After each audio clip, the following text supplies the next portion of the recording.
ఈరోజు రాష్ట్రంలో అధికారంలో ఉన్నటువంటి కూటమి ప్రభుత్వానికి చాలా స్పష్టంగా చెప్పదలుచుకున్నాం. ఇప్పటికైనా కూడా కళ్ళు తెరవమని చెప్పి విజ్ఞప్తి చేస్తూ ఉన్నాం. సమాజంలో ఏ వర్గాన్ని కూడానో కానీ రైతుని సమాజానికి సంబంధించి రాజుగా అభివర్ణిస్తున్నటువంటి పరిస్థితులు మనం చరిత్రలో చూస్తూ ఉంటాం. అంటే రైతే రాజని. ఎందుకంటే రైతు పండిస్తేనే, రైతు ఆరుగాల కష్టపడితేనే ఇవాళ మనం తింటున్నటువంటి తిండి సాధ్యమవుతుందన్న అంశాన్ని దయచేసి గమనించమని కోరుతా ఉన్నా. వ్యవసాయం దండమారిగా చేస్తే దానికి సంబంధించినటువంటి ప్రతిఫలాలు సమాజం పైన ఏ విధంగా పడతాయో ఆలోచించమని చెప్పి అడుగుతా ఉన్నా. రైతు కష్టాల్లో ఉన్నప్పుడు, రైతు నష్టాల బారిన పడుతున్నప్పుడు ప్రభుత్వ బాధ్యతగా కనీసం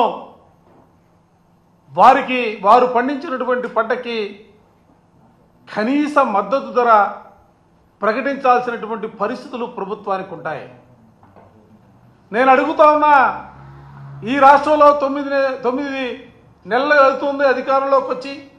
మీరు అధికారంలోకి వచ్చిన తర్వాత రైతు పండించినటువంటి ఏ పంటకు కూడా, ధాన్యాన్ని తీసుకున్నా, కందిని తీసుకున్నా, మినుములు తీసుకున్నా, పసుపును తీసుకున్నా, మిర్చిని తీసుకున్నా, పత్తిని తీసుకున్నా, రైతు పండించినటువంటి ఏ పంటకు కూడా గిట్టుబాటు ధర లేనటువంటి దౌర్భాగ్యమైనటువంటి పరిస్థితులు ఇవాళ రాష్ట్రంలో చూస్తూ ఉన్నాం.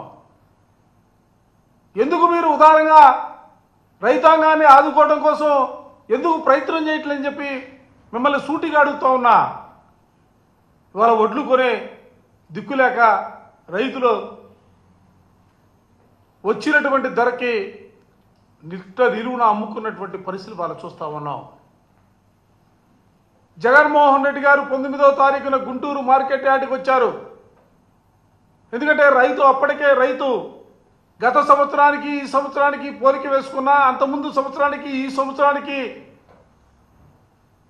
పోలికగా చూసినప్పటికీ సగానికి సగం 22,000 నుంచి 27,000 వరకు అమ్మినటువంటి మిర్చి ధర ఇవాళ 9,000 నుంచి 11,000, 12,000కి మాత్రమే మార్కెట్లో కొనుగోలు చేస్తున్నటువంటి పరిస్థితులు, రైతులు అమ్ముకున్నటువంటి పరిస్థితులు వాళ్ళు చూస్తూ ఉన్నాం. ఇటువంటి పరిస్థితుల్లో మిర్చి రైతుల్లో నమ్మకం సన్నగిల్లుతా ఉంది. ప్రభుత్వం మీద భరోసా లేదు. ఇటువంటి పరిస్థితుల్లో రైతుల్లో కూడా ఒక మనోధైర్యం కల్పించాలా. రైతుల్లో మనోధైర్యం కల్పించడంతో పాటుగా నిద్రపోతున్నటువంటి ప్రభుత్వాన్ని మేలుకొల్పాలా. ప్రభుత్వం ద్వారా మిర్చిని కొనుగోలు చేసే కార్యక్రమాన్ని చేయాలని చెప్పి ఆయన రైతాంగాన్ని పరామర్శించి దాంతోపాటుగా ప్రభుత్వానికి కూడా అనేక రకాలమైనటువంటి సూచనలు, సలహాలు ఇచ్చినటువంటి పరిస్థితులు కూడా ఈ సందర్భంగా గుర్తు చేస్తా ఉన్నా. మేమేదో ఇది రాజకీయ కోణంలో మాట్లాడుతున్నటువంటి మాటలు కాదవి.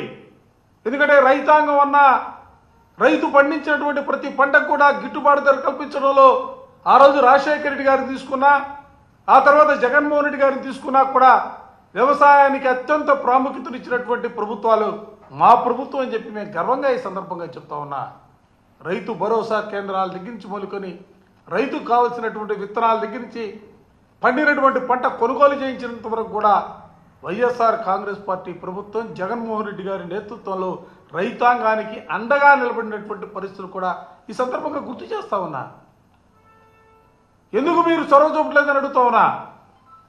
హడావుడిగా జగన్మోహన్ రెడ్డి గారు ఎప్పుడైతే రైతుల మధ్యకి వెళ్ళాడో హడావుడిగా సమీక్షల పేరుతో గంటల తరబడి సమీక్షలు చేశారు. ఇది కాదు, ఇది ఒక తగదని మేము ఢిల్లీ పోతా ఉన్నాం, ఢిల్లీలో మంత్రులు కలబోతా ఉన్నాం, ప్రధానమంత్రిని కలబోతా ఉన్నాం, రైతాంగానికి సంబంధించి ఈ పంటలకు సంబంధించి మార్కెటింగ్ ఇంటర్వెన్షన్ స్కీమ్ తేబోతా ఉన్నామని చెప్పి పెద్ద పెద్ద మాటలు మాట్లాడారు. దాంతోపాటుగా చెప్పారు 11,781 రూపాయి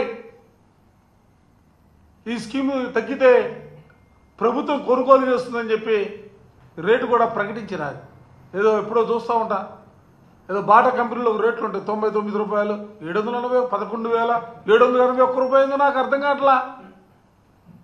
పోనీ మీరు ప్రకటించినటువంటి 11,781 రూపాయల స్కీము సంబంధించి ఇవాటి వరకు కూడా మిర్చి యార్డులో కాదు ఎక్కడైనా కూడా ఒక్క టిక్కీకి సంబంధించి రైతాంగాన్ని ఆదుకోవడం కోసం ఒక్క రూపాయినా కూడా మీరు విడుదల చేసినటువంటి పరిస్థితులు ఉన్నాయని అడుగుతా ఉన్నా. వాళ్ళు ఎక్కడా కూడా లేవు. అసలు ఆ స్కీమ్ ఎప్పటి నుంచి మొదలు పెడతారో తెలియదు.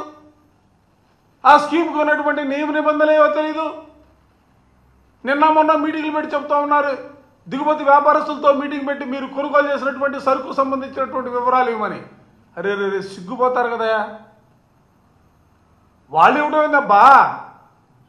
ఇవాళ ఈ రాష్ట్రంలో ఏ ప్రాంతంలో చూసుకున్నా కూడా మిర్చికి సంబంధించినటువంటి రైతు తను ఎన్ని ఎకరాల్లో సాగుబడి చేస్తా ఉందో ఈ క్రాప్ ద్వారా ప్రభుత్వం దగ్గర లెక్కలున్నాయి కదా. ఆ ప్రభుత్వం దగ్గర లెక్కలతో పాటుగా ఏ రైతైనా కూడా తను పండించినటువంటి పంటని మార్కెట్ యార్డ్కి తీసుకొచ్చే ప్రక్రియలో మధ్యలో చెక్ పోస్టుల దగ్గర నమోదవుతాయి కదా. ఆ తర్వాత మిర్చి యార్డుకి తీసుకొచ్చిన తర్వాత గేట్లో మరలా తిరిగి నమోదవుతాయి కదా, ఏ రైతు ఎన్ని క్వింటాలు మిర్చి యార్డుకి తెచ్చారనేది.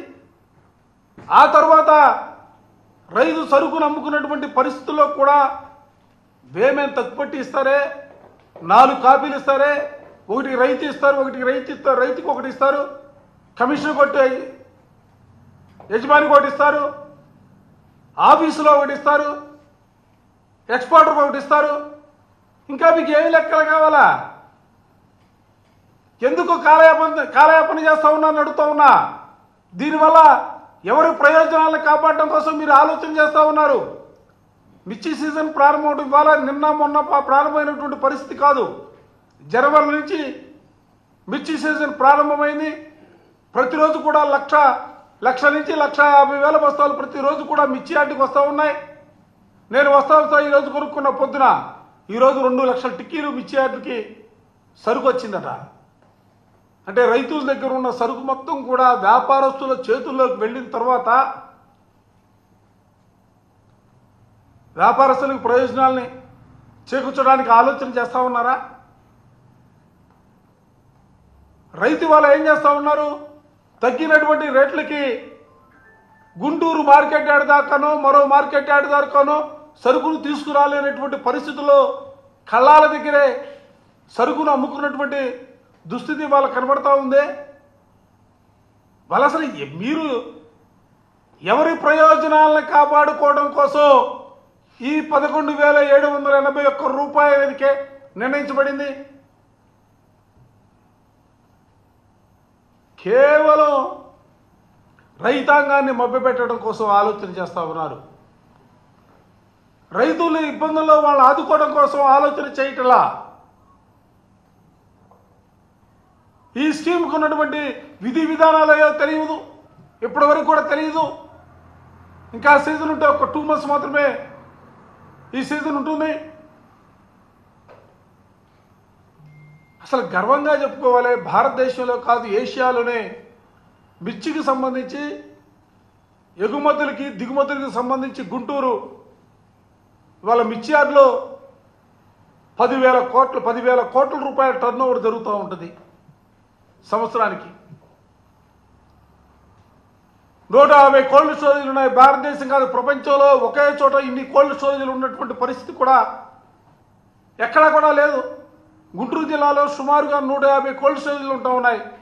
దానిలో కూడా సుమారుగా లెక్కేసుకుంటే 1,30,00,000 బస్తాలు ఇవాళ స్టాక్ ఉన్నటువంటి పరిస్థితులు కూడా ఇవాళ ఉన్నాయి. ఇటువంటి పరిస్థితుల్లో ఒక పెద్ద పరిశ్రమగా చెప్పొచ్చు మిర్చి యార్డు. మిర్చి రైతులు ఇవాళ ఒక ఆంధ్రప్రదేశ్ సంబంధించి కాదు, చుట్టుపక్కల ఇతర రాష్ట్రాలకు సంబంధించినటువంటి రైతులు కూడా మిర్చి యార్డుకి సరుకు తీసుకొచ్చే పరిస్థితులు కూడా ఉన్నాయి. ఇటువంటి పరిస్థితుల్లో కూడా మిర్చి వ్యాపారస్తుల్ని కాపాడుకోవడం కోసం కనీసం ఆలోచన చేయనటువంటి ప్రభుత్వానికి ఈరోజు శాసన మండలిలో మేము వాయిదా తీర్మానం ఇచ్చాం. ఎందుకంటే వాయిదా తీర్మానాన్ని వాళ్ళు తిరస్కరించినా కూడా మేము పదే చైర్మన్ గారిని అడిగాం. ఎందుకంటే రాష్ట్రానికి సంబంధించి మంత్రిగా ఉన్నటువంటి వ్యక్తి కూడా సభలో ఉన్నటువంటి పరిస్థితుల్లో తప్పనిసరిగా దీనిపైన చర్చ జరగాల, రైతాంగానికి న్యాయం జరగాల, రైతాంగం పడుతున్నటువంటి ఇబ్బందులు ప్రభుత్వం గమనించాలా. ఆ గమనించడంతో పాటుగా ఇవాళ పండినటువంటి పంటకి ఆదుకోవడానికి ప్రభుత్వం ముందుకు రావాల్సినటువంటి పరిస్థితులు ఉన్నాయి. నిజంగా రైతులు